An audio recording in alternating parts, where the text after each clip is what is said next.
ونصلي ونسلم على سيدنا ومولانا محمد رسول النبي الأمين المكين الحنين الكريم الرؤوف الرحيم. أما بعد، بسم اللہ الرحمن الرحیم. محترم کونسل جنرل پاکستان عمران صاحب، جملہ مشائخ علماء کرام، تحریک منہاج القرآن کے جملہ قائدین و کارکنان، خواتین و حضرات، اور آج کی بارسلونا کی اس مجلس میں شریک تمام احباب، اللہ رب العزت کا شکر ہے جس کی توفیق سے ہم یہاں جمع ہیں. مجھے اس بات کا احساس ہے کہ یہاں کی پاکستانی کمیونٹی جہاں بہت سی خوبیوں کی حامل ہے، وہاں ایک نمایاں خصوصیت ان کی یہ بھی ہے کہ وہ اجتماع، کانفرنس، خطاب ہوں تو نہ وقت پہ شروع کر سکتے ہیں نہ وقت پہ آ سکتے ہیں. یہ 2 دن کا میرا وزٹ تھا اسپین کا، اور خاص طور پہ بارسلونا کا. تحریک منہاج القرآن کے کام سے الحمدللہ میں بہت خوش ہوا ہوں. جیسے محترم عمران صاحب نے بتایا، کونسل جنرل پاکستان میں کہ یعنی 7 مراکز ہیں آپ کے، اور کمیونٹی سروس میں الحمدللہ تعالی آپ کا نام پوری پاکستانی کمیونٹی میں سر فہرست ہے، ٹاپ آف دا لسٹ ہے. رات ڈنر پہ ملاقات کے لیے ڈپٹی گورنر جو ہیں وہ بھی آئی ہوئی تھی، جو پچھلی ٹرم میں گورنر بھی رہی ہیں، اور پارلیمنٹ کے ممبرز بھی آئے ہوئے تھے اسپین کی پارلیمنٹ کے. انہوں نے بھی اپنی استقبالیہ گفتگو میں اس بات کا از خود بار بار ذکر کیا، بہت اپریشیٹ کیا.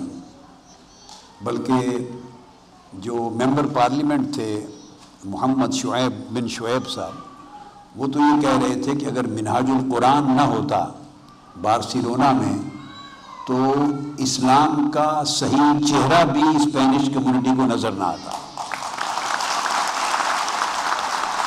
دہشت گردی اور انتہا پسندی کے اس ماحول میں اسلام کا پرامن چہرہ، اسلام کا پرمحبت کردار اور اسلام کی اعتدال پر مبنی تعلیمات، اس کا عملی نمونہ انہوں نے کہا کہ منہاج القرآن کے ذریعے ہی اسپینش کمیونٹی کو معلوم ہوگی.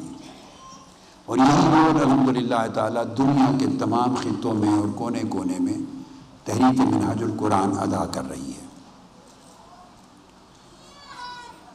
اس پر میں آپ کو، آپ کی مرکزی تنظیم کو، جو مراکز کی جو انتظامیہ کمیٹیز ہیں ان کو، منہاج القرآن ویمن لیگ کو، منہاج ویمن لیگ کے ساتھ منہاج سسٹر لیگ کو، یوتھ لیگ کو، پیس اینڈ انٹیگریشن کونسل کو، اور جتنے بھی آپ کے مختلف شعبہ جات ہیں جو ایجوکیشنل سروسز فراہم کر رہے ہیں، کمیونٹی سروسز فراہم کر رہے ہیں، آپ سب کو صمیم قلب سے مبارکباد پیش کرتا ہوں. اور پھر سب سے بڑھ کے محترم ضلع حسن صاحب کو اور ان کے ساتھ علامہ شریفی صاحب کو مبارکباد پیش کرتا ہوں. انہیں میں نے جوانوں سے بھی زیادہ مستعد پایا ہے. اب دیکھیے کہ عالم شباب میں ان کا عالم کیا ہوگا. اور پھر سب سے زیادہ مبارکباد کے مستحق ہیں کیانی صاحب، جو منہاج القرآن کا پودا یہاں بونے والے ہیں، جنہوں نے اپنی زندگی بھر کی کاوشوں سے اور 90s کی پوری دہائی میں بہت سے لوگوں کی ٹیم کے ساتھ مل کر ابتداً 4 ادارے قائم کیے تھے جو بڑھ کے آج 7 تک پہنچ گئے. الحمدللہ اس سے پہلا وزٹ میرا چونکہ یونان کا تھا، وہاں بھی جو کونسلیٹ جنرل ہیں، یونان کے جو امبیسڈر ہیں پاکستان کے، تو وہ بھی دن کے بڑے پروگرام میں بھی رہے، رات ڈنر پر بھی 12-1 بجے تک رہے، پھر ایئرپورٹ پہ بھی سی آف کرنے آئے۔ ان کی بھی بڑی پاکستانی کمیونٹی کے ساتھ بے پناہ خدمات ہیں، اور وہاں یونان میں 9 ادارے ہیں منہاج القرآن کے، 9۔ اور اس کے بعد یہ دوسرا ملک ہے میرے وزٹ کا، یہاں 7 ادارے ہیں۔ اب آگے اٹلی میں بھی میرا خیال ہے اتنے ہی ہوں گے جگہ جگہ، اور ایسے ممالک بھی ہیں جہاں منہاج القرآن کے مراکز پاکستان کی ایمبیسیز کو پاکستانی کمیونٹی کے ساتھ رابطے کی سروسز اپنے مراکز فراہم کرتا ہے۔ بہت بڑی خدمت ہے، آپ اپنے دین اسلام کی بھی اور اپنے ملک پاکستان کی انجام دے رہے ہیں۔ اللہ رب العزت نے یہ بڑا کام آپ کے نصیب میں لکھا ہے۔ آج کی گفتگو آپ کو معلوم ہوگا کہ یہ میرے پورے یورپ کے ٹور کا ایک تھیم ہے۔ ہر ملک میں خطابات کا موضوع بدلتا رہے گا، مگر تھیم ایک ہی رہے گا، اور وہ ہے مورل اینڈ اسپریچول ایڈوانسمنٹ، اخلاقی اور روحانی ترقی۔ یہ پورے ٹور کا تھیم ہے۔ اور آپ یہ بھی جانتے ہیں کہ میں جب پاکستان سے باہر ہوتا ہوں کبھی سیاسی خطابات نہیں کرتا۔ جب آپ سیاسی گفتگو کرتے ہیں تو اس میں پھر کسی سے اختلاف، کسی سے اتفاق، معاملات جدا ہوتے ہیں۔ وہ معاملات میں صرف پاکستان کے اندر رکھتا ہوں، اور باقی جو لیڈرز ہیں اور باقی سیاسی رہنما ہیں یا مذہبی رہنما ہیں، سب کے لیے میری تلقین اور نصیحت یہ ہے کہ جب پاکستان سے باہر دنیا کے کسی بھی ملک میں پاکستانی کمیونٹی کو ایڈریس کریں تو انہیں تفریق نہ کریں، تقسیم نہ کریں، بلکہ انہیں ایک بنائیں۔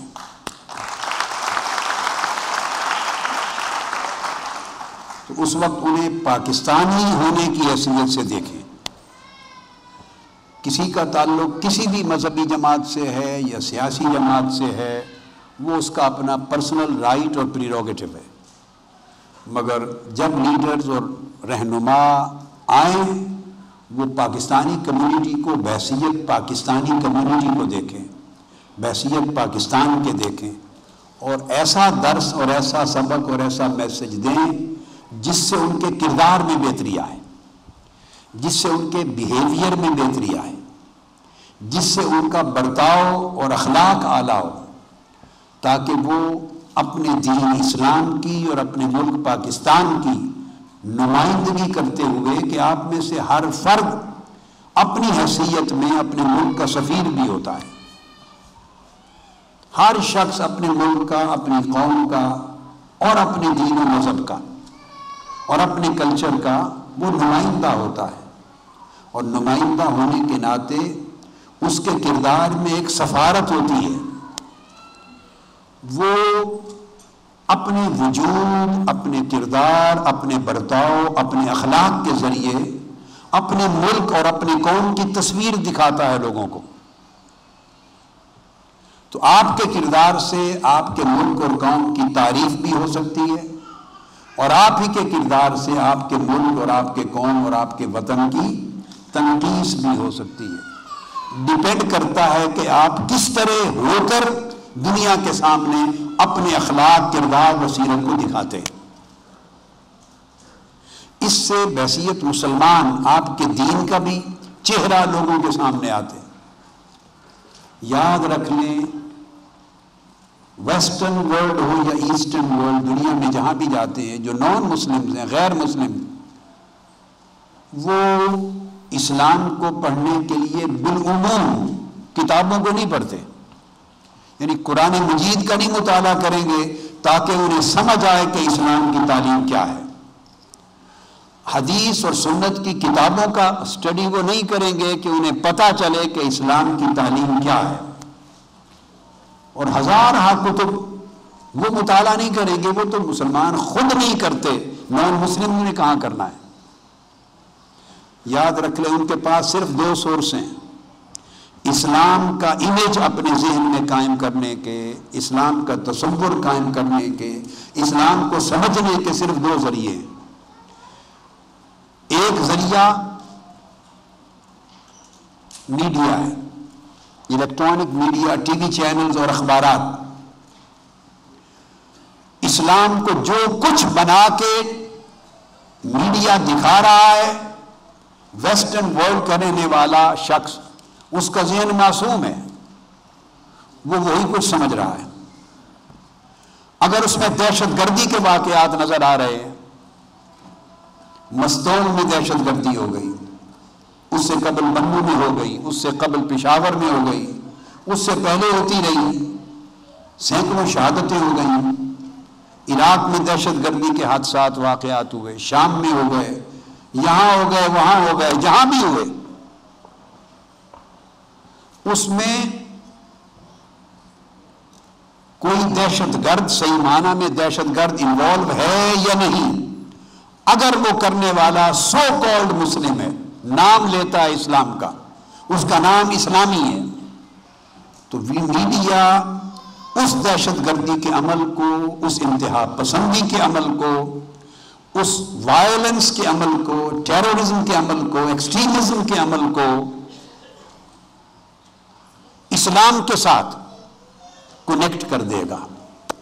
تو کامن مین جو ویسٹرن ورلڈ میں رہتا ہے، وہ میڈیا کی اسی خبر سے سمجھے گا کہ اسلام یا امت مسلمہ کیا ہے اور مسلمان کیسے ہوتے ہیں۔ ایک یہ سورس ہے۔ آف کورس اس کے پیچھے پولیٹیکل عوامل ہیں، اس کے پیچھے لابیز کام کرتی ہیں، بڑے بڑے طاقتور گروہ کام کرتے ہیں۔ وہ اسلام کا چہرہ کبھی بھی پازیٹو مبنی پر حقیقت نہیں دکھائیں گے، آپ توقع نہیں کر سکتے۔ یہ ایک سورس ہے۔ پھر آپ اس غلط پروپیگنڈے کا توڑ کون کرے گا؟ وہ دوسرا سورس ہے، وہ پاکستانی قوم ہے، وہ مسلمان قوم ہے، خود عالم عرب سے ہیں یا عالم عجم سے ہیں، جو مسلمان کلمہ پڑھنے والا ہے۔ آپ پاکستان سے آئے ہیں، کوئی کسی اسلامی ملک سے آیا ہے، تو مسلمان اٹ سیلف اس نیگیٹو پروپیگنڈا کی نفی اور رد کرنے والے ہیں، اسلام کا اصل چہرہ دکھانے والے ہیں۔ اسلام محبت کا دین ہے، اسلام امن کا دین ہے، اسلام ماڈریشن کا دین ہے، اسلام برداشت کا دین ہے، اسلام وسعت کا دین ہے، اسلام نفرت کا دین نہیں ہے، اسلام انسانیت کی خدمت کا دین ہے، اسلام اللہ کی مخلوق سے محبت کا دین ہے، اسلام عفو و درگزر، معاف کرنے، فورگو کرنے کا دین ہے، اسلام لو، مرسی اور کمپیشن کا دین ہے، اسلام پیس، انٹیگریشن کا دین ہے۔ یہ جو اصل تصور ہے دین اسلام کا، میڈیا تو دکھائے گا نہیں اور بتائے گا نہیں، اس کا انٹرسٹ یہ نہیں ہے۔ محبت اور امن، اس سے خبر پیدا نہیں ہوتی۔ میڈیا کو دلچسپی خبریت میں ہے، قتل ہو، خون بہے تو خبریت جنم لیتی ہے، گلے کٹے تو خبریت جنم لیتی ہے، جان کسی کی جائے تو میڈیا کے لیے خبر ہے، اور کسی کی جان اگر محفوظ کی جائے تو میڈیا کی خبر نہیں ہے۔ کسی کے خون کا احترام ہو تو میڈیا کی خبر نہیں بنتی، خون بہایا جائے تو میڈیا کی خبر ہے، تعمیر میڈیا کی خبر نہیں ہے، اگر سوسائٹی میں تخریب کا واقعہ ہو جائے تو خبر بنتی ہے۔ لہذا میڈیا میں جو خبر بن رہی ہے اس سے اسلام کی اصل تعلیم اور تصویر سامنے نہیں آ رہی۔ لہذا آپ پر دوہری ذمہ داری عائد ہوتی ہے۔ آپ کے کردار میں جتنی خوشبو ہوگی، اسلام کی مہک اتنی لوگوں تک پہنچے گی۔ آپ کے کردار میں جتنی محبت ہوگی، اسلام کا درس محبت اتنا لوگوں تک پہنچے گا۔ آپ کے دلوں میں، برتاؤ میں جتنی وسعت اور برداشت اور ٹالرنس ہوگی، اسلام کی برداشت کا تصور اسی طرح لوگوں کے سامنے آئے گا۔ آپ کو لوگ چلتا پھرتا اسلام کے طور پہ دیکھنا چاہتے ہیں اور دیکھتے ہیں، اسلام کو آپ کے وجود سے سمجھتے ہیں۔ آپ جس طرح کی گفتگو کریں گے، آپ کی گفتگو میں نرمی ہے یا غصہ ہے، آپ کی گفتگو میں پیار ہے یا نفرت ہے، آپ کی گفتگو میں دعا ہے یا گالی گلوچ ہے، آپ کی گفتگو کے لب و لہجے سے لوگ اسلام کے لہجے کو سمجھیں گے۔ آپ کے طرز عمل میں کتنی آنیسٹی ہے، کتنی امانت ہے، کتنی دیانت ہے، کتنی پاکیزگی ہے، کتنی پیورٹی ہے، اس سے کتنی سنسیریٹی اور اخلاص ہے، آپ کے طرز عمل سے لوگ اسلام کو سمجھیں گے کہ اسلام ایسا ہوتا ہے اور مسلمان ایسے ہوتے ہیں۔ آپ کی طبیعت میں جتنی سخاوت ہے، انسانیت کی خدمت کا جتنا جذبہ ہے، آپ کے عملی جذبے کو دیکھ کر، آپ کے برتاؤ کو دیکھ کر وہ سمجھیں گے مسلمان ایسے ہیں، تو اس کا مطلب یہ ہے کہ اسلام ایسا ہے۔ اس لیے میں نے کہا آپ اسلام کے سفیر ہیں، اور منہاج القرآن کی بنیادی ذمہ داری انسانیت سازی ہے۔ ہم نے جائیدادیں نہیں بنائی ہیں، پوری دنیا میں ہم نے بزنس نہیں بنائے ہیں، انڈسٹریاں نہیں بنائی ہیں، میں اپنی بات کر رہا ہوں۔ ہم نے پوری دنیا میں بزنس امپائر نہیں بنائے ہیں، انڈسٹری نہیں بنائی، ہاں مگر ایک ایسی انڈسٹری بنائی ہے جس کا مقابلہ ساری روئے زمین کی انڈسٹریز نہیں کر سکتی، وہ انسان سازی کی انڈسٹری ہے، وہ مسلمان سازی کی انڈسٹری ہے، کردار سازی کی انڈسٹری ہے، اخلاق سازی کی انڈسٹری ہے۔ آپ کو معلوم ہے کہ 30 سال پہلے چلے جائیں، اجتماعات میں بلکہ مساجد میں خواتین کو آنے کو نہیں دیتا تھا۔ 80s کے اوائل میں نے جنگ لڑی ہے، لوگوں کو اس سوچ سے باہر نکالنے کے لیے مجھ پہ فتوے لگتے تھے، بہت فتوے لگتے تھے۔ مساجد میں خواتین کو آنے کی اجازت نہیں تھی، اجتماعات میں نہیں تھی، ہاں شادیوں پر جا سکتی ہیں، شاپنگ کے لیے جا سکتی ہیں، کلچرل فیسٹیولز میں جا سکتی ہیں، خواہ وہ جس دیہات سے بھی آئی ہو فیملی، ہر جگہ جا سکتی ہے جہاں دنیا کے معاملات ہیں، جہاں دین سیکھا جاتا ہے وہاں خواتین کو آنے کی اجازت نہیں تھی، گھر میں بٹھاتے تھے۔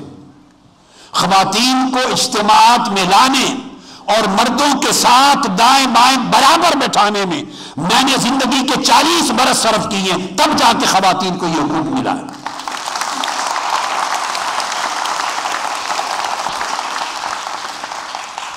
اور آپ کو یہ بھی یاد ہوگا، پرانی باتیں ہیں کہ جب میں اجتماع میں آتا تھا، ہزار ہا کے اجتماع سمندر کی طرح، خواتین کو اینڈ پر بٹھا دیتے تھے، آگے صرف مرد بیٹھتے تھے، اور میں خطاب نہیں کرتا تھا، روک کر فرنٹ سیٹیں لیفٹ یا رائٹ سائڈ کی خالی کروا کے خواتین کو بٹھا کے جیسے آپ نے بٹھایا ہوا ہے اس طرح بٹھاتا تھا، پھر گفتگو کرتا تھا۔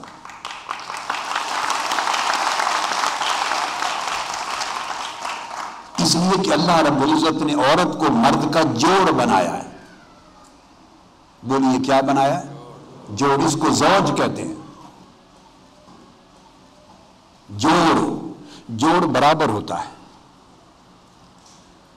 اگر گاڑی کے پہیے ایک بڑا اور ایک چھوٹا ہو، ٹانگے کے پہیے ایک بڑے ہوں ایک سائڈ کے دوسرے چھوٹے ہوں، تو نہ ٹانگا چلتا ہے، نہ گاڑی چلتی ہے، نہ آپ کی ریڑھی چلتی ہے۔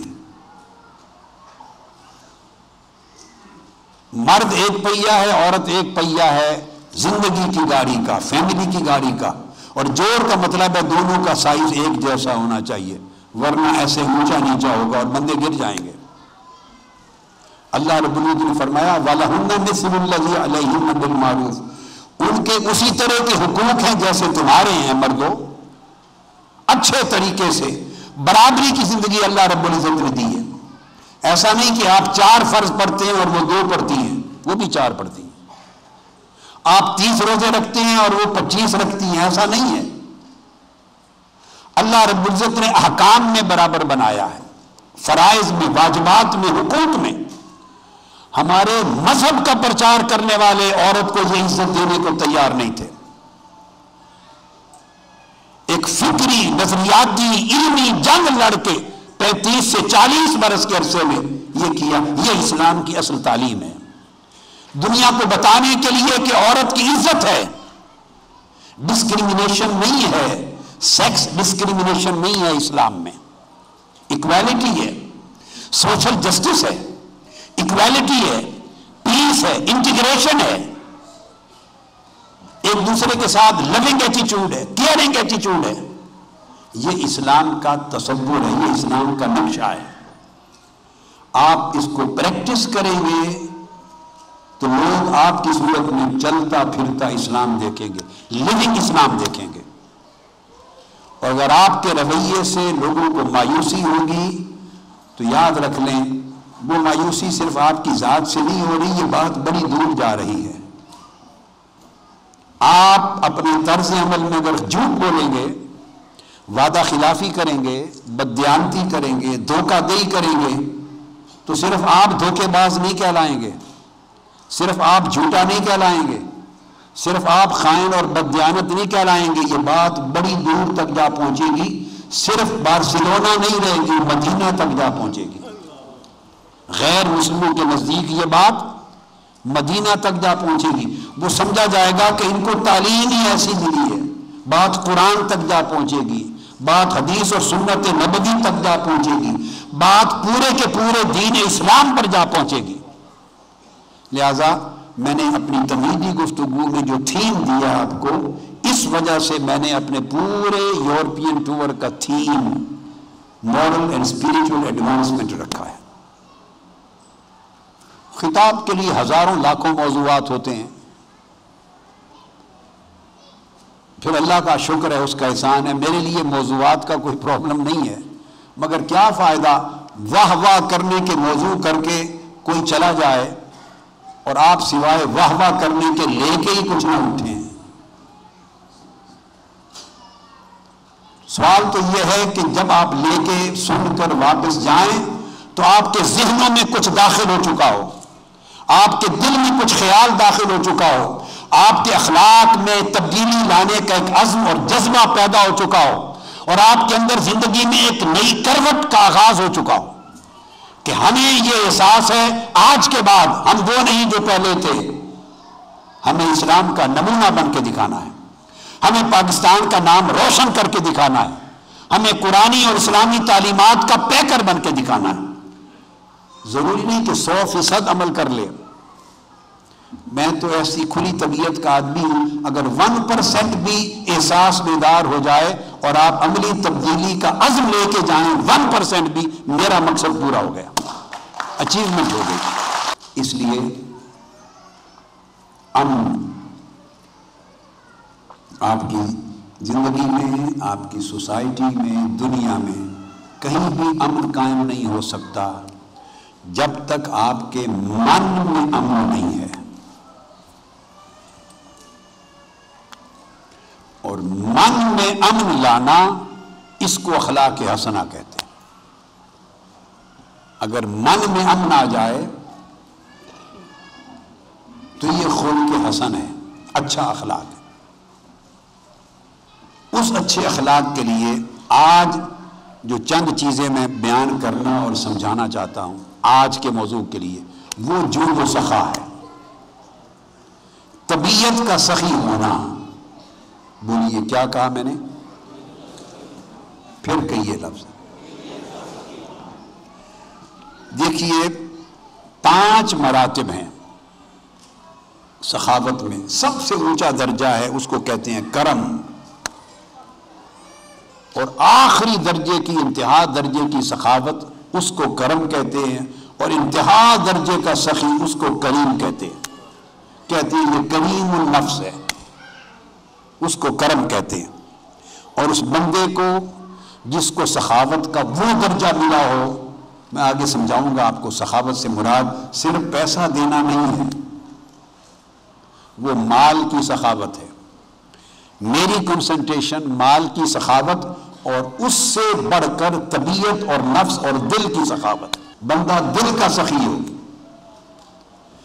جب یہ معنی دل کی سخاوت کا آ جائے تو اس میں غریبی اور امیری میں فرق نہیں رہتا. اگر دل میں سخاوت نہیں تو بندہ امیر ہو کے بھی فقیر ہے، امیر ہو کر بھی فقیر ہے، اور اگر دل سخی ہو جائے تو بندہ فقیر ہو کر بھی امیر ہے، غریب ہو کر بھی امیر ہے۔ اس کا سب سے اونچا درجہ ہے کرم، اس کے بعد دوسرا درجہ ہے جود۔ صاحب جود کو جواد کہتے ہیں، جواد۔ پھر جود کے بعد تیسرا درجہ ہے ایثار، قربانی۔ اس کے بعد چوتھا درجہ ہے سخا، سخاوت۔ یہ 4 درجے۔ اب جو سخی ہے یہ سب سے نچلا درجہ ہے، سخا والے کو سخی کہتے ہیں، اور یہ اس باب میں یہ جو عظمت ہے، دلوں کی طبیعتوں کی عظمت اور وسعت، اس چیپٹر میں سب سے نچلا درجہ سخاوت ہے، اور وہ بندہ سخی کہلاتا ہے۔ سخی کی تعریف یہ ہے جو اپنے مال میں سے کچھ دے دے حاجت مند کو اور کچھ اپنے لیے رکھ لے۔ بلکہ اور سمجھانے کے لیے کہوں گا، آپ یوں سمجھیں جس کے پاس 100 روپے ہیں وہ تھوڑا دے دے اور اپنے پاس زیادہ رکھ لے تو وہ بھی سخی ہے۔ 25 دے دے 75 رکھ لے وہ سخی ہے۔ 33 دے دے 66 رکھ لے 67 وہ بھی سخی ہے۔ 40 دے دے 60 رکھ لے وہ بھی سخی ہے۔ تو سخی وہ ہے جو تھوڑا دیتا ہے اور زیادہ رکھ لیتا ہے۔ اور جود کا درجہ اس کے برعکس، جود کا مقام یہ ہے کہ بندہ زیادہ دیتا ہے اور تھوڑا رکھتا ہے، 75 دیتا ہے 25 رکھتا ہے۔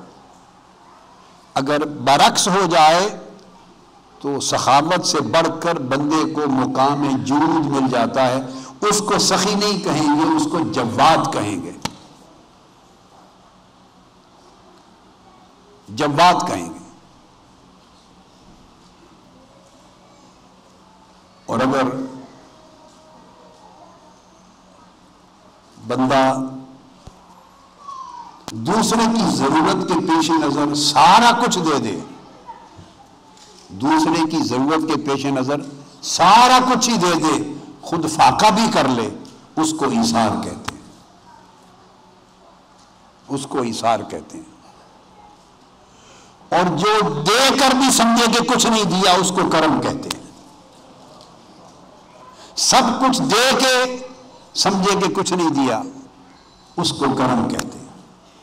امام غزالی فرماتے ہیں سخاوت اللہ کے اخلاق میں سے ایک خلق ہے، اللہ کے اخلاق میں سے ایک خلق، اور ایثار اس کا اعلیٰ درجہ ہے،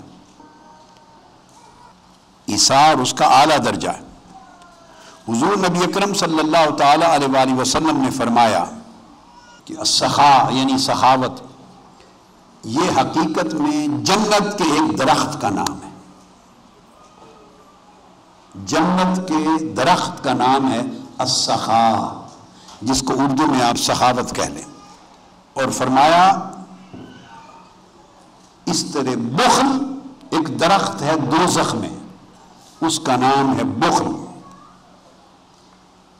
جو دنیا میں سخی ہوگا اس کو جنت کا درخت کھینچ کر جنت میں لے جائے گا، جو دنیا میں بخیل اور کنجوس ہوگا اس کو دوزخ کا درخت کھینچ کر دوزخ میں لے جائے گا۔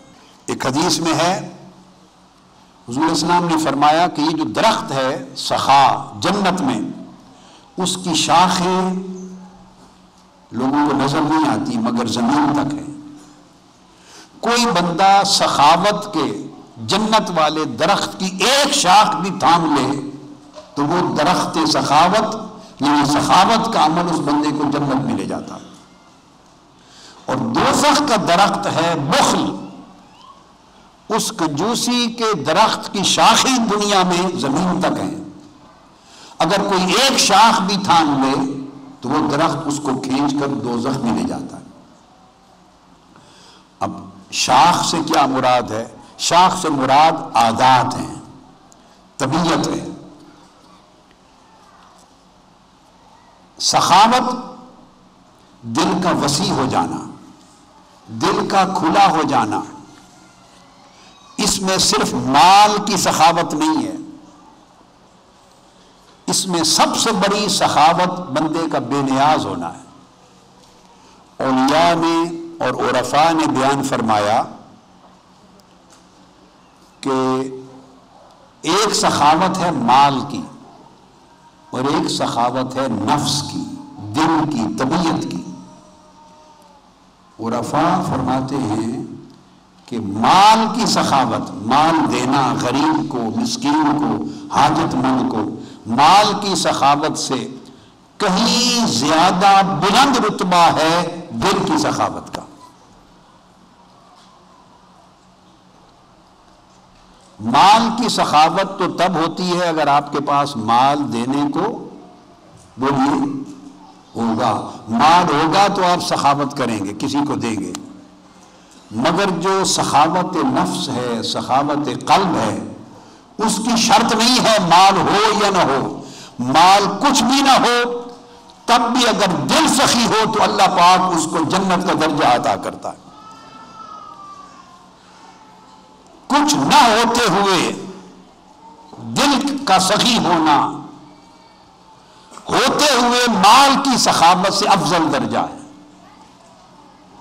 اس لیے فرمایا جو کچھ دوسروں کے ہاتھ میں ہے اگر دل اس سے بے نیاز ہو جائے، اور اگر آپ کے پاس کچھ نہیں تو اس خیال سے بے نیاز ہو جائے، اگر دل دوسروں کے مال سے بے نیاز ہو جائے اور اپنے پاس کچھ نہ ہونے کے خیال سے بے نیاز ہو جائے، تو یہ نفس اور دل کی اتنی بڑی سخاوت ہے کہ مال کی سخاوت اس کی گرد کو نہیں پا سکتی،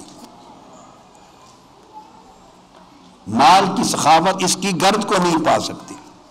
حضرت ام المومنین عائشہ صدیقہ رضی اللہ تعالیٰ عنہ نے فرمایا کہ جنت سخیوں کا گھر ہے، جو دنیا میں سخی ہوگا اللہ پاک اس کے گناہوں اور لغزشوں کو بھی معاف کر کے جنت میں لے جائے گا۔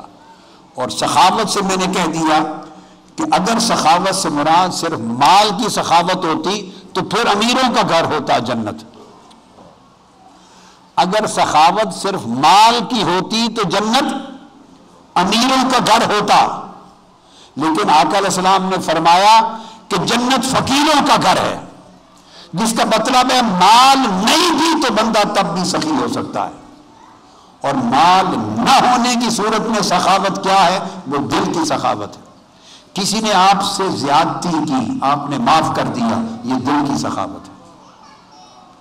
کسی نے آپ کو گالی دی، آپ نے معاف کر دیا، یہ نفس اور دل کی سخاوت ہے۔ یہ جو نفس اور دل کی سخاوت ہے یہ ہر شخص کے دوسرے شخص کے ساتھ جو رشتہ ہے اس میں بھی سخاوت اور بخیلی ہے۔ آپ دیکھیے بڑی توجہ سے، یعنی میاں بیوی کے رشتے سے سخاوت اور بخیلی شروع ہو جاتی، میاں اور بیوی کے رشتے سے سخاوت اور کنجوسی شروع ہو جاتی۔ ایک تو یہ ہے کہ آپ جو کماتے ہیں بیوی بچوں پہ خرچ کرتے ہیں، یہ سخاوت ہے، اور ایک یہ ہے کہ کماتے ہیں مگر بیوی بچوں پر خرچ کرنے کے لیے دل تیار نہیں ہے۔ جو اپنے بیوی بچوں پہ خرچ نہیں کرتا، مسجد پہ خرچ کرتا ہے، اس کا مسجد پہ خرچ ہونا بھی قبول نہیں ہے، کیونکہ مسجد سے پہلے حق اس کے بیوی بچوں کا تھا جو اس کے عیال ہیں۔ اگر انہیں سکھ نہیں دیتا، ان کی ضرورتیں فراہم نہیں کرتا، انہیں راحت نہیں دیتا تو صدقہ بھی قبول نہیں ہے۔ یہاں سے سخاوت شروع ہوتی ہے رشتے میں، کہ مال کی سخاوت تب کرتا ہے بندہ جب اس کے دل میں سخاوت ہو، پھر کبھی مال نہیں ہوتا آپ کے پاس۔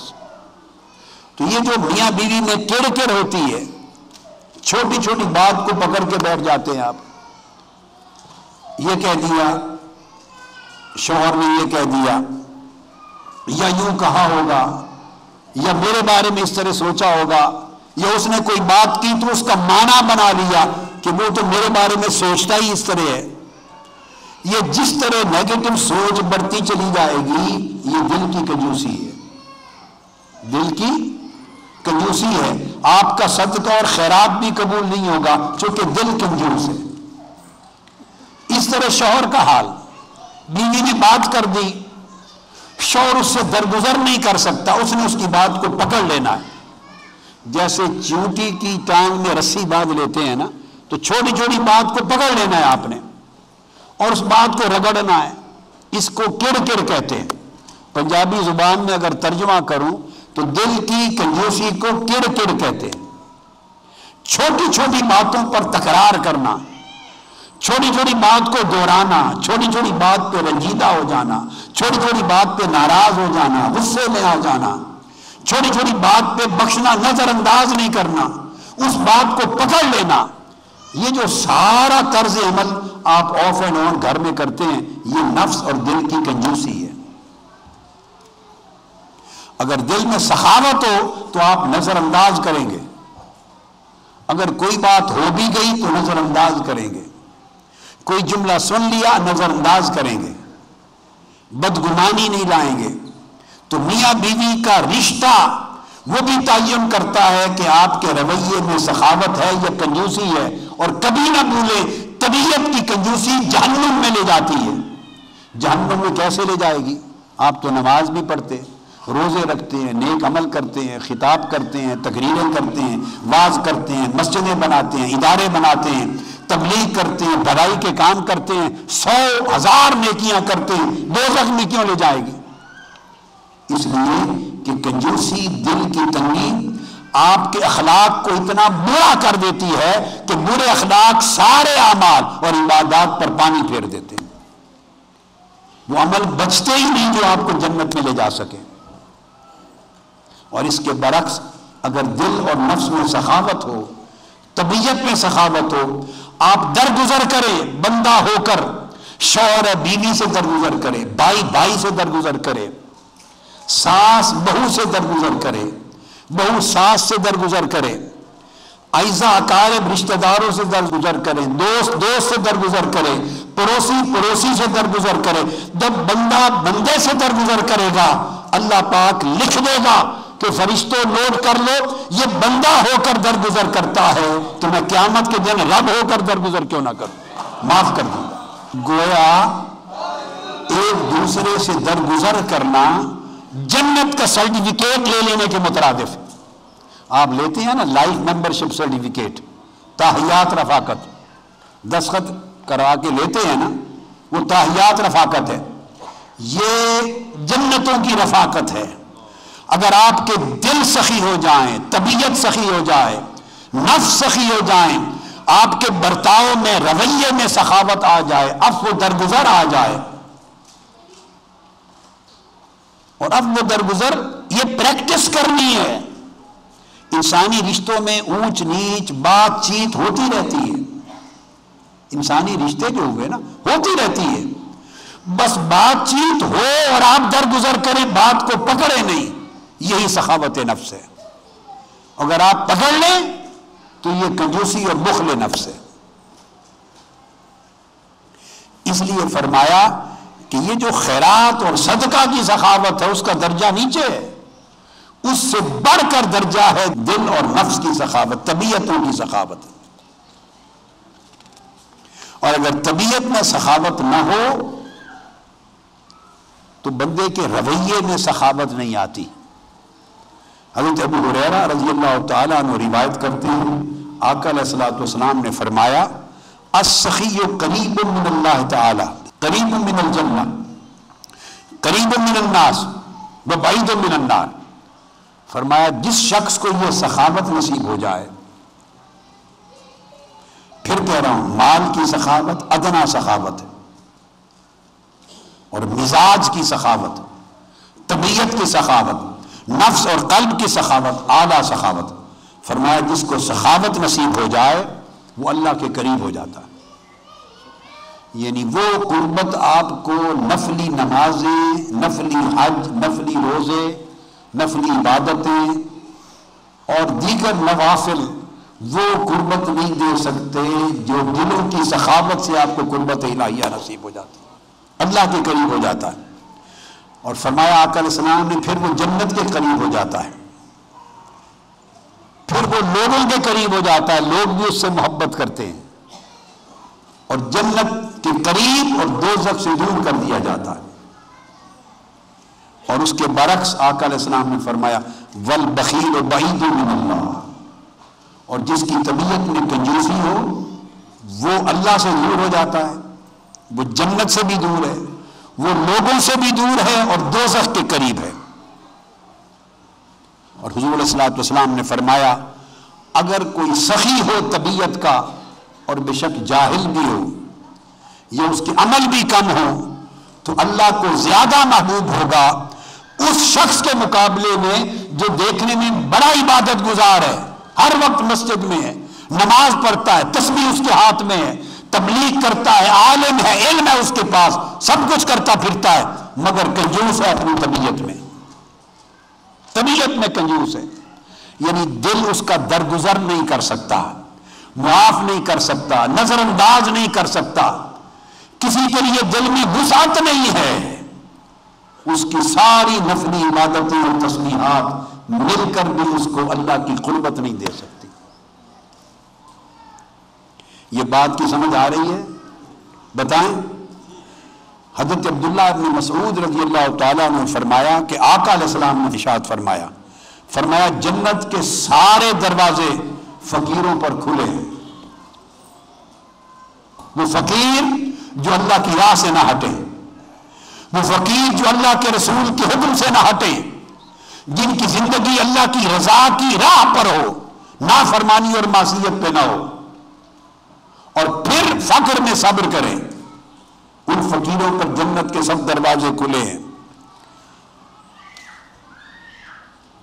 والرحمت نازلۃ علی الرحماء، اور اللہ کی رحمت دنیا میں رحم کرنے والوں پر نازل ہوتی رہتی ہے۔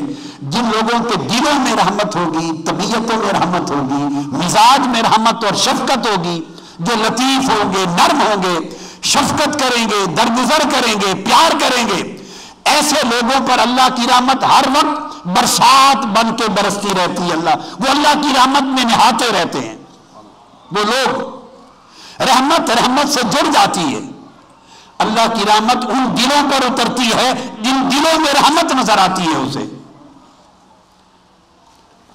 اور فرمایا واللہ تعالی راض عن الاسقیاء، اور رہ گئے سخی لوگ جن کی طبیعتوں کو اللہ نے سخاوت دی ہے، اللہ پاک ہر وقت ان سے راضی رہتا ہے، اللہ ان سے ناراض ہوتا ہی نہیں ہے۔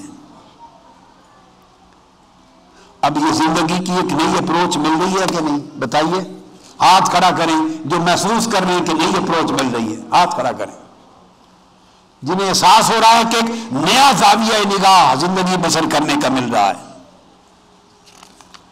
آقا علیہ الصلوۃ والسلام نے فرمایا، اور سیدنا مولا علی المرتضیٰ کرم اللہ وجہہ الکریم اس حدیث کے راوی ہیں، فرمایا الصبر والحلم والسخاء، تین چیزیں، مشکلات ہو تو صبر کرنا، کیا؟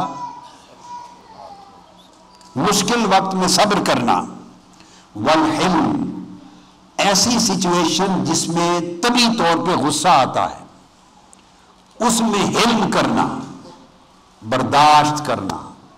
یہ بات بڑی امپورٹنٹ، ہم صبر کو صبر کہہ کر گزر جاتے ہیں، صبر صبر صبر رٹ لگاتے گزر جاتے ہیں۔ اولیاء اور عرفاء جو اللہ کے رازوں کے واقف لوگ ہیں وہ کہتے تھے جو شخص یہ کہے اس پر کوئی مشکل آئی، مصیبت آئی، اور جو یہ کہے کہ اللہ کا امر ہے تو صبر کرتے ہیں، فرمایا وہ بھی بے صبر ہے، وہ دراصل صبر کا لفظ زبان پر لا کر بے صبری کا اظہار کر رہا ہے، یعنی وہ یہ کہہ رہا ہے کہ اللہ کا امر ہے اور کر ہی کیا سکتے ہیں، صبری کریں گے نا۔ فرمایا جو یہ کہتا ہے صبر کا اظہار کرتا ہے زبان سے وہ بے صبر ہے۔ تو صبر وہ ہے جو اس کا اظہار نہ ہو، پتہ ہی نہ چلے، وہ صبر ہے۔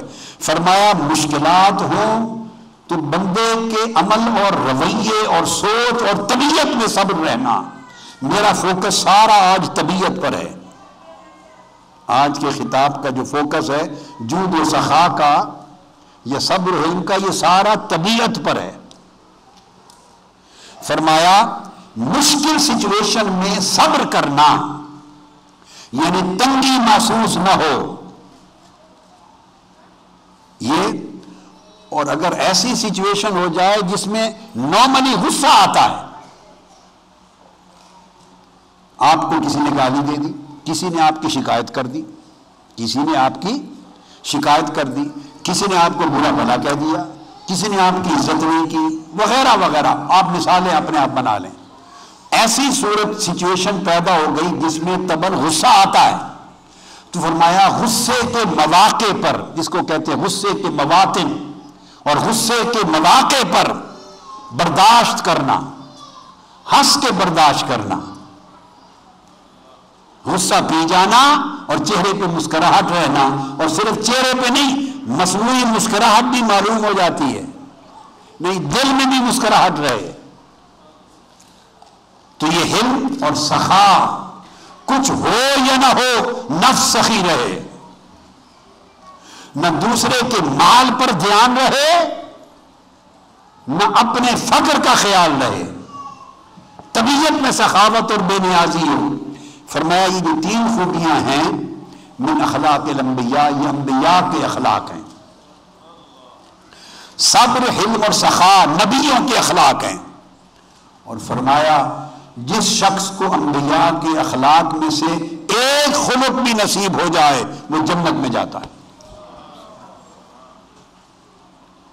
اور جس میں یہ تین جمع ہو جائیں وہ تو جنت بانٹنے والا بن جائے گا، جس میں تین جمع ہو جائیں وہ جنت بانٹنے والا بنے گا۔ یہ جو ٹھنڈا پن ہے طبیعت کا، ٹھنڈا پن یاد رکھ لیں، یہ محض مزاج کی بات نہیں ہے، اس سے ولایت جنم لیتی ہے، اس سے اللہ کی قربت جنم لیتی ہے، اس سے اللہ کی معرفت جنم لیتی ہے، اس سے مالا اعلیٰ کے فجوزات کے دروازے کھلتے ہیں۔ اس لیے اگر آپ ساری گفتگو میں ایک نقطہ بھی پکڑنا چاہیں، مجھ سے لینا چاہیں ایک نقطہ اور کہیں کہ اسی سے کام چل جائے گا، بتا دیں، میں کہوں گا طبیعتوں کا ٹھنڈا پن۔ اپنی طبیعتوں میں ٹھنڈک پیدا کرو، طبیعتوں میں ٹھنڈک پیدا کرو۔ جب طبیعتوں میں ٹھنڈک ہوگی غصے کی آگ بجھ جائے گی، عفو درگزر آ جائے گا، اور طبیعتوں میں ٹھنڈک پیدا کرو اور نفس کو بے نیاز کر لو، نفس و دل کو بے نیاز کر لو، اس میں کنجوسی اور تنگی نہ ہو، طبیعت میں ٹھنڈک ہو اور نفس میں وسعت ہو، سخاوت ہو۔ اللہ رب العزت آپ کو اپنی قربت عطا کر دے گا اور جنتوں کے اعلیٰ درجے تک پہنچا دے گا۔ اس سے اونچا وظیفہ کوئی نہیں۔ یہ وہ کام ہوتے ہیں اس بات سے جو بتایا، جو ساری زندگی تسبیح پڑھتے رہے تو اس سے نہیں ہوتے، ساری رات عمر پر کھڑے ہو کے نفل پڑھتے رہے مگر سخاوت نفس اور حلم و صبر اور سخا یہ نصیب نہیں، تو وہ قیام اللیل کام نہیں دیتا، صائم النہار ہونا کام نہیں دیتا۔ وہ سب چیزیں تب کارآمد ہوتی ہیں کہ جب من کے اندر یہ چیزیں خوبیاں موجود ہوں۔ اب آقا علیہ الصلوۃ والسلام نے صحابہ کرام کی تربیت کیسے کی تھی؟ آپ کو معلوم ہے یہ صحابہ اسلام قبول کرنے سے پہلے قریش مکہ ہی تھے نا، یہ لوگ مہاجرین بننے سے پہلے یہ مکہ کے رہنے والے ہی لوگ تھے نا، اور یہ کیا کرتے تھے، اگر پانی پلانے لے گئے اپنے گھوڑوں کو، اونٹوں کو، تو اس بات میں بھی جنگ ہو جاتی تھی، تلواریں نکل آتی تھی، میری باری تھی تو تم نے پہلے کیوں پلا لیا، بچیاں پیدا ہوتی قتل کر دی جاتی، چھوٹی چھوٹی بات پہ قبیلوں میں جنگ چھڑتی۔ جب یثرب آقا علیہ السلام گئے اور اس کو مدینہ بنایا، 100 سال سے جنگ جاری تھی دو قبیلوں میں، شروع ایک چھوٹی سی بات سے ہوتی تھی، غصے کی ایک چنگاری بھڑک اٹھتی. غصہ بڑا لعین چیز ہے، غصے سے پرہیز کریں، توبہ کریں، بچیں. ایک صحابی نے عرض کی یا رسول اللہ مجھے نصیحت فرمائیں. فرمایا لا تغضب. آقا ایسی نصیحت فرمائیں کہ جنت میں جاؤں اور کسی اور شے کی حاجت نہ رہے. فرمایا لا تغضب، غصہ نہ کیا کر، غصے پر قابو پا. عرض کی آقا اور اس کے علاوہ اس پر عمل کروں گا، اور نصیحت فرمائیں. فرمایا لا تغضب، غصہ نہ کیا کر. عرض کی آقا اس کے علاوہ کچھ اور نصیحت بھی فرمائیں. فرمایا لا تغضب، غصہ نہ کیا کر. ساری خیر طبیعت کے ٹھنڈا ہونے میں ہے. ساری خیر. کئی بار ایسا ہوتا ہے تنظیم کے لوگ بیٹھے ہیں، آپ کی ایک خواہش مرضی ہوتی ہے، پوری نہیں ہوتی. کئی بار آپ ایک کام چاہتے ہیں، خواہش ہوتی ہے، مگر باوجود پوری نہیں ہوتی. کبھی ایسا بھی ہوتا ہے کہ آپ سچ کہہ رہے ہوتے ہیں، دوسرا شخص جو پورا نہیں کر رہا یا تعامل نہیں کر رہا، ممکن ہے وہ غلطی پر ہو. اب اس پر غصہ آئے گا. اگر آپ کی منشا کے مطابق کام ہو جائے تو غصہ آتا ہے؟ بولیے. اگر جو آپ چاہتے ہیں اس کی منشا کے مطابق کام ہو جائے تو غصہ آتا ہے؟ بولیے. غصہ کب آتا ہے؟ میری بہنیں بیٹیاں بتائیں نا، اور آپ میرے بھائی بیٹے بتائیں، غصہ کب آتا ہے؟ آپ کی مرضی کے مطابق کام ہو اس پر غصہ آتا ہے، یا مرضی کے خلاف ہو تو غصہ آتا ہے؟ اونچا بولیں. مرضی کے خلاف ہو تبھی غصہ آتا ہے نا. تو جب آقا علیہ السلام نے فرمایا غصہ نہ کیا کر، تو کیا مطلب تھا؟ کہ جب بھی تمہاری مرضی اور منشا کے خلاف کام ہو وہی موقع ہے غصے کا. اس کو مواطن الغضب کہتے ہیں.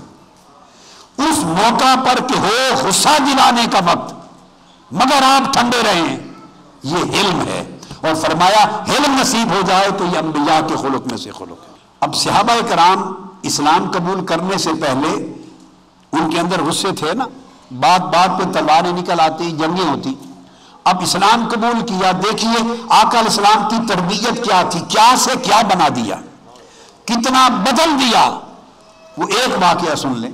سیدنا عمر فاروق رضی اللہ تعالیٰ عنہ بیان فرماتے ہیں، سیدنا فاروق اعظم بیان فرماتے ہیں رضی اللہ تعالیٰ کہ ایک شخص ہم صحابہ میں سے کوئی تھا، کسی نے بکرا ذبح کیا اور اس کا جو سری ہوتی ہے سر، وہ تحفہ بھیجا ایک صحابی کے گھر. بکرے کا سر ایک صحابی کے گھر تحفہ بھیجا. بھئی یہ پکا کے کھا لو. پہلے زمانے میں تو بڑی کریز ہوتی تھی نا دیہاتوں میں، وہ بھی سری پکانا ہے، پھر اس میں سے مغز نکال کے پکانا ہے، زبان پکانی ہے، لوگ شوق سے کرتے تھے. وہ سری بھیجی سر. اس نے کہا میرا جو پڑوسی ہے ان کے ہاں مجھ سے بھی زیادہ بھوک اور غربت ہے. اس نے کسی کے ہاتھ وہ آگے بھیج دی. سیدنا فاروق اعظم رضی اللہ تعالیٰ نے بیان فرما رہے ہیں کہ ہمارے احوال کیا تھے اور اب کیا ہو گئے. جب اس کے گھر پہنچا اس نے کہا ان اخی کان احوج منی، وہ میرا اگلا پڑوس جو ہے دوست، وہ ان کے گھر بھی فاقہ ہے، وہ ادھر بھیج دیا. اس نے پھر ایک اور ان کے گھر پہنچا، اس نے آگے بھیج دیا. 7 گھروں میں وہ ایک سر بکرے کا چکر لگاتا ہوا پہلے گھر میں آ گیا جہاں سے روانہ ہوا تھا. ہر شخص کے گھر میں فاقہ تھا، ہر شخص کا چولہا بجھا ہوا تھا، ہر شخص حاجت مند تھا، مگر بھائی کی حاجت کا خیال کر کے کسی نے کھایا نہیں، آگے دے دیا. آپ نے دیکھا رویوں میں کتنی تبدیلی آ گئی تھی. میرا اس پر ایمفسس ہے. طبیعتوں میں، مزاجوں میں، نفوس میں، قلوب میں کتنی وسعت، کتنی سخاوت آ گئی تھی، اور دوسروں کا خیال کتنا آ گیا تھا. ہم عام گفتگو میں ایک جملہ بول دیتے ہیں جھڑک پر. انہی مواقع پر ضبط نفس کرنا، غصے کو ٹھنڈا کر لینا. فرمایا والکاظمین الغیظ والعافین عن الناس واللہ یحب المحسنین. اللہ کے محبوب بندے وہ ہیں جن سے اللہ پیار کرتا ہے. غصے کا موقع ہو تو غصہ پی جاتے ہیں، اور غصہ دلانے والے کو الٹا معاف بھی کر دیتے ہیں، اور خالی معاف نہیں کرتے، بھلائی اور احسان بھی کر کے روانہ کرتے. فرمایا اگر یہ خوبیاں جمع ہو جائیں تو اللہ ان سے محبت کرتا ہے، وہ بندے اللہ کے محبوب بن جاتے ہیں۔ مولا علی المرتضیٰ کرم اللہ وجہ الکریم نے یہ فرمایا کہ اللہ پاک سخاوت کو پسند کرتا ہے، اگر پاس کچھ بھی نہ ہو تو ایک کھجور کا دانہ یا ٹکڑا بھی دے دیں، مگر سخاوت کا عمل ضرور کریں زندگی میں۔ کچھ بھی نہیں ہے پاس، ایک کھجور ہے اور کھجور بھی پوری نہیں، اس کا ٹکڑا بھی ہے، وہ بھی دے دو تاکہ سخیوں میں تمہارا نام شامل ہو جائے۔ اور اگر کھجور بھی دینے کی نہیں ہے تو مسکرا کے پیار اور محبت سے دوسرے کو تک لو تاکہ تمہارا نام اس عمل سے مسکراہٹ کے ذریعے بھی سخیوں میں شامل ہو جائے۔ اگر کسی نے آپ کو کسی وجہ سے ناراض کیا ہے، غصہ دلایا ہے یا ایسی بات کی ہے جو آپ کی طبیعت کو ناگوار ہوئی ہے، اس ناگواری کو اندر ہی ختم کر دو اور بے نیاز ہو جاؤ، عفو درگزر کرو، مسکراہٹ کرو جیسے ہوا ہی کچھ نہیں، تمہارا نام سخیوں کریموں میں لکھ دیا جائے گا۔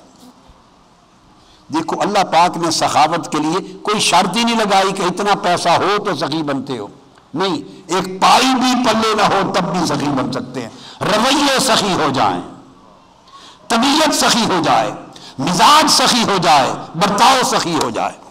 امام حسن مجتبی رضی اللہ تعالیٰ عنہ سے پوچھا گیا جواد کون ہے، بڑا سخی کون ہے؟ سیدنا امام حسن مجتبی علیہ السلام آپ نے فرمایا جواد بڑا سخی وہ شخص ہے کہ اگر اس کے پاس ساری دنیا کی مال و دولت ہو اور وہ ساری دنیا کی مال و دولت حقداروں کو دے دے، اپنے پاس کچھ بھی نہ رکھے، تو تب بھی غمزدہ رہے، وہ سمجھے کہ میں حق ادا نہیں کر سکا۔ جس کی طبیعت اتنی ہو جائے اس کو جواد کہتے ہیں، اس کو جواد کہتے ہیں۔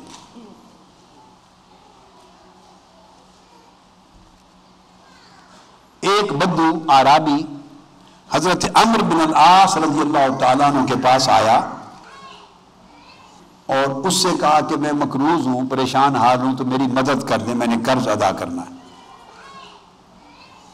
آپ نے اپنے غلام کو جو آپ کا خادم تھا اس سے فرمایا جاؤ اس کو 500 دے دو، 500 لے آؤ اور دے دو۔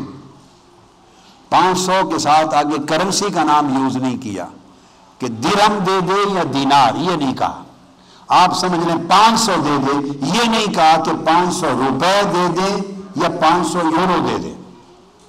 آپ کو سمجھانے کے لیے کہہ رہا ہوں۔ وہ غلام تھوڑی دیر کے بعد پلٹ آیا، خادم، اس نے عرض کیا حضور آپ نے فرمایا نہیں، تو میں اس کو 500 دینار لا کے دوں یا 500 درہم دوں؟ اب دینار اور درہم میں فرق ہے، جیسے 100 درہم کا ایک دینار، آپ سمجھ لیں 100 روپے کا ایک یورو۔ اس نے پوچھا کہ 500 یورو لا دوں یا 500 روپے دوں؟ آپ نے فرمایا چونکہ تو پلٹ آیا ہے پوچھنے کے لیے، ان کا ارادہ 500 روپے دینے کا تھا، اس نے مانگا بھی یہ تھا، لیکن چونکہ پلٹ آیا ہے تو نے پوچھ لیا ہے، فرمایا اب جو بڑا ہے وہی دینا ہوگا، اس کو 500 دینار دو۔ ضرورت اس کو 500 روپے دینے کی تھی، فرمایا چونکہ تو نے پوچھ لیا ہے اس نے سن لیا ہے۔ جب اس نے لے لیے، اس ضرورت مند نے جو بدو آیا تھا پریشان، لے کے تو دروازے کے پاس بیٹھ کے رونے لگ گیا۔ واہ واہ، آگے اس کا ایک جملہ آ رہا ہے، میں تو وہ جملہ جب بھی پڑھتا ہوں تو میری طبیعت میں عجب کیف ہوتا ہے، ہائے ہائے ہائے۔ وہ سائل رونے لگ گیا بیٹھ کر۔ آپ کو بتایا کسی نے، آپ باہر نکلے دوڑ کر، آپ نے سمجھا کہ شاید ان پیسوں سے اس کی ضرورت پوری نہیں ہوگی، یہ پیسے تھوڑے ہیں۔ آپ نے پوچھا کیا یہ جو دیا ہے یہ تھوڑا ہے، آپ کی ضرورت پوری نہیں ہوتی اس لیے رو رہے ہو؟ اس نے کہا نہیں حضور یہ بہت ہے، ضرورت سے کہیں زیادہ دیا آپ نے، اس وجہ سے نہیں رو رہا۔ تو پوچھا پھر روتے کیوں ہو؟ وہ کہنے کہ میں یہ سوچ کے رو رہا ہوں، اس زمین سے پوچھ رہا ہوں کہ تو ایسے لوگوں کو کیسے کھائے گی، ہائے ہائے۔ حضرت عمرو بن العاص آپ کا رویہ دیکھ کر میں زمین سے پوچھ رہا ہوں اور رونا آ رہا ہے، جب وفات ہوگی اور قبر میں رکھیں گے، ارے ایسے لوگوں کو تو زمین کیسے کھا سکے گی؟ کیا ایسے لوگوں کے جسم بھی کھائے گی؟ اور انہی لوگوں کے لیے اللہ نے فرمایا کہ زمین ان لوگوں کے جسموں کو نہیں کھائے گی۔ یہ جود ہے، وہ سخاوت تھی، یہ جود ہے، پھر کرم ہے۔ حر بن کثیر الکندی روایت کرتے ہیں، اپنے والد سے کہتے ہیں کہ میں سیدنا امام حسین علیہ السلام کے ساتھ مسجد سے نماز پڑھ کے نکلا، آپ چل پڑے تو پیچھے پیچھے میں بھی چل پڑا۔ وہ تھا کہ سائل نے مانگا تو دے دیا۔ یہ جو بیان کر رہا ہوں سیدنا امام حسین علی مقام کا، اس میں حر بن کثیر حضرت کثیر الکندی کہتے ہیں کہ میں نماز پڑھ کے نکلا، بس آپ کے پیچھے پیچھے چل پڑا، کچھ نہیں مانگا۔ چلتے چلتے آپ کے دروازے پر پہنچ گئے، جب آپ دروازے میں داخل ہونے لگے مجھے دیکھا تو رک گئے، مجھے فرمایا پہلے تم اندر جاؤ۔ میں نے کہا ہی کچھ نہیں، میں نے عرض کیا حضور امام علی مقام آپ کا گھر، اس منزل میں میں کیسے جاؤں؟ فرمایا نہیں، آپ میرے پیچھے پیچھے آئے ہیں، اب آپ کا حق ہے، پہلے اندر جاؤ، میں تمہارے پیچھے اندر جاؤں گا۔ مجھے اندر لے گئے، طلب کیا خادم کو دسترخوان بچھاؤ، اسے کھانا کھلاؤ، زبان سے کچھ نہیں کہا، یعنی مانگنے کی نوبت ہی نہیں آنے دی۔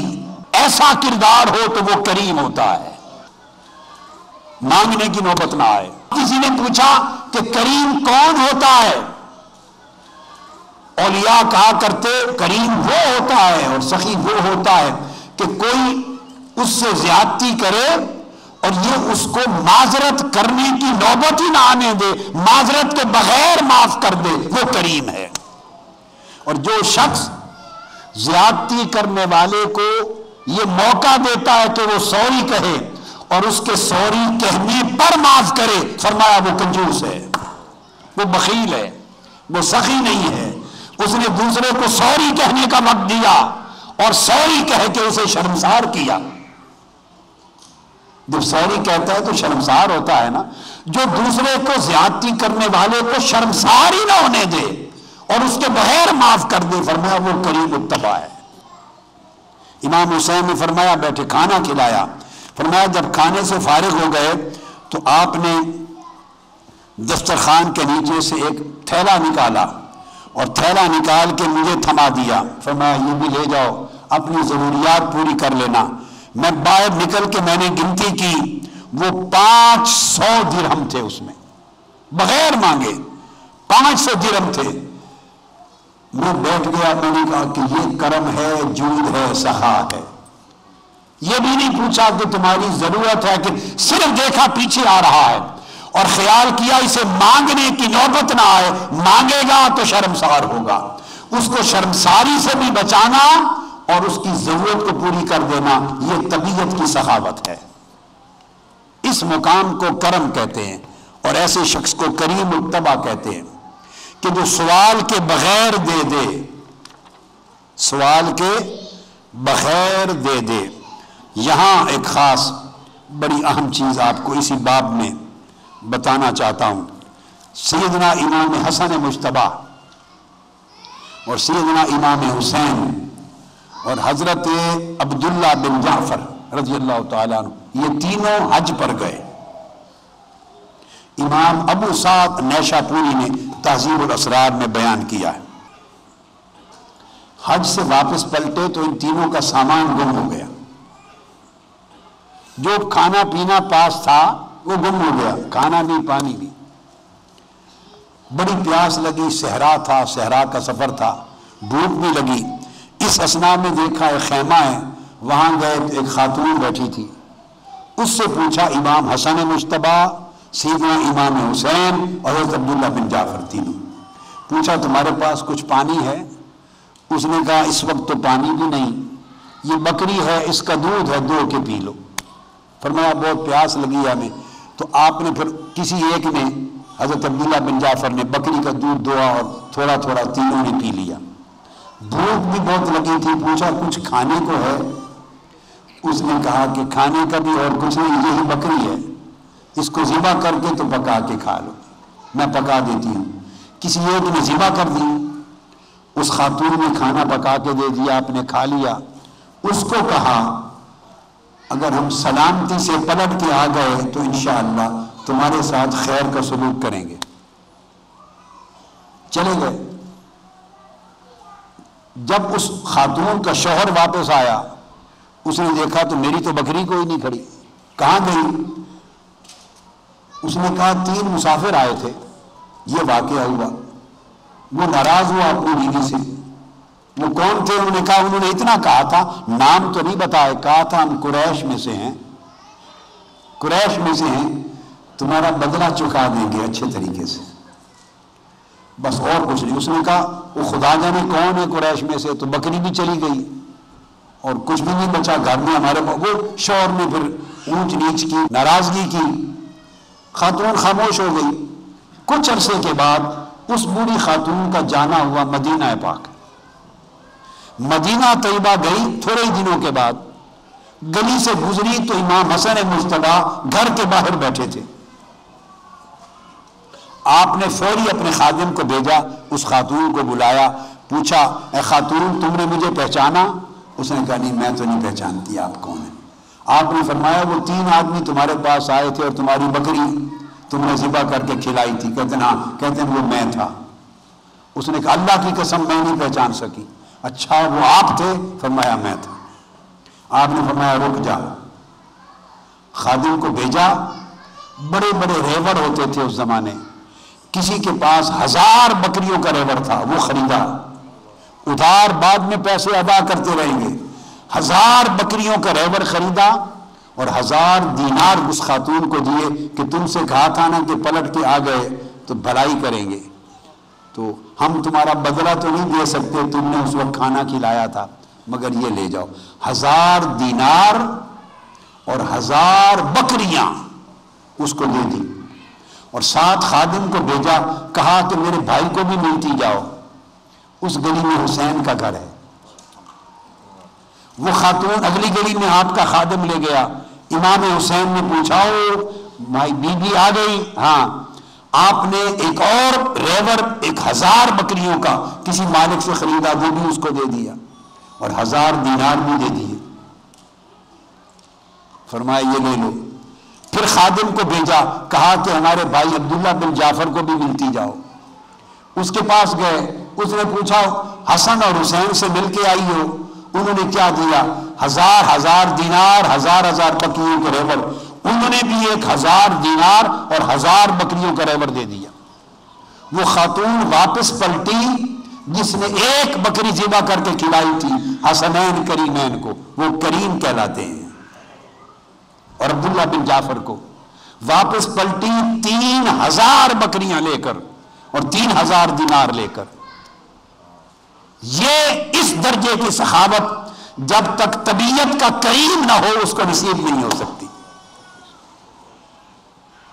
یہ اس نانا کے بیٹے ہیں، شہزادے ہیں، جو مسجد میں کھڑے ہیں آقا علیہ الصلوۃ والسلام، اور ایک حاجت مند آیا ہے، وہ کہتا ہے یا رسول اللہ میرا پورا قبیلہ، میرا گھرانہ بھوک سے مر گیا، میری مدد کرو۔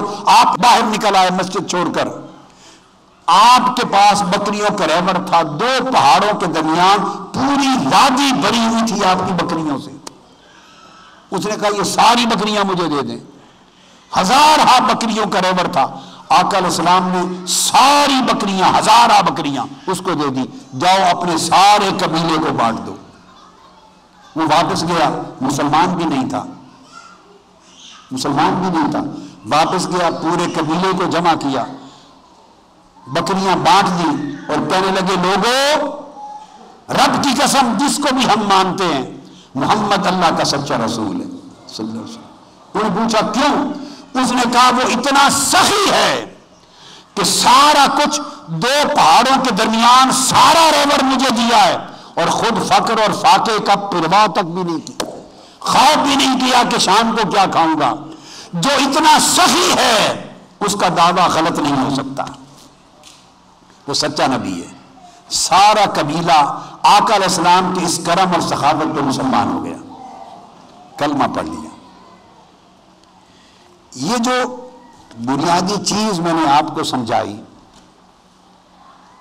طبیعتوں کے اندر سخاوت پیدا کرنا، طبیعتوں کے اندر مزاجوں میں وسعت پیدا کرنا، عفو درگزر کرنا، ہو تب بھی دینا، نہ ہو تب بھی دینا، اور دینے کا کچھ نہ ہو تو دل سے محبت کا دینا، خوش خلقی کا دینا، عفو درگزر کا دینا، بے نیاز ہو کر دوسرے کی خطا کو نہ پکڑنا، دوسرے کا دل رکھنا، دوسرے کے دل کو ٹوٹنے سے بچانا، یہ بھی سخاوت قلب ہے۔ اگر آپ اپنے رویوں میں یہ تبدیلی لے آئیں تو اللہ رب العزت آپ پر نہ صرف جنت کا بلکہ اپنی قربت اور اپنی ولایت کا راستہ کھول دے گا۔ یہ میرا سبق تھا آج کا۔ اس نصیحت کو اور تربیت کو جو اخلاقی اور روحانی موضوع پر آج کی، اس کو اپنی زندگی کا زیور بنا لیں اور اپنی زندگیوں میں، ذاتی زندگیوں میں اس کو نافذ کریں، اور اس کا آغاز شوہر اور بیوی اپنے رشتے سے آغاز کریں، بھائی اور بھائی بہنیں اپنے رشتے سے آغاز کریں، دوست اور کولیگ اور رفقا، تنظیم کے لوگ اپنے رشتوں میں اس کا آغاز کریں، پڑوسی اور سوسائٹی کمیونٹی کے لوگ آپس میں آغاز کریں، اور کوئی دوسرے کا انتظار نہ کرے کہ وہ ایسا کرے تو میں کروں، نہیں، اس کا اجر نہیں ملے گا، جو پہل کرے گا وہی اجر لے جائے گا، اور دوسرا عمر بھر نہ کرے اچھا رسپانس، اس کے رسپانس کو دیکھے بغیر آپ کریم اور سخی بنیں تاکہ اللہ کی قربت اور اللہ کی دوستی اور ولایت نصیب ہو، اور اس سے ہمارے گناہوں کی بخشش ہوگی، اور اللہ پاک آخرت میں اعلیٰ درجات اور جنت اور قربتوں کا راستہ ہموار کر دے گا۔ وما علینا الا البلاغ، والسلام علیکم ورحمۃ اللہ وبرکاتہ۔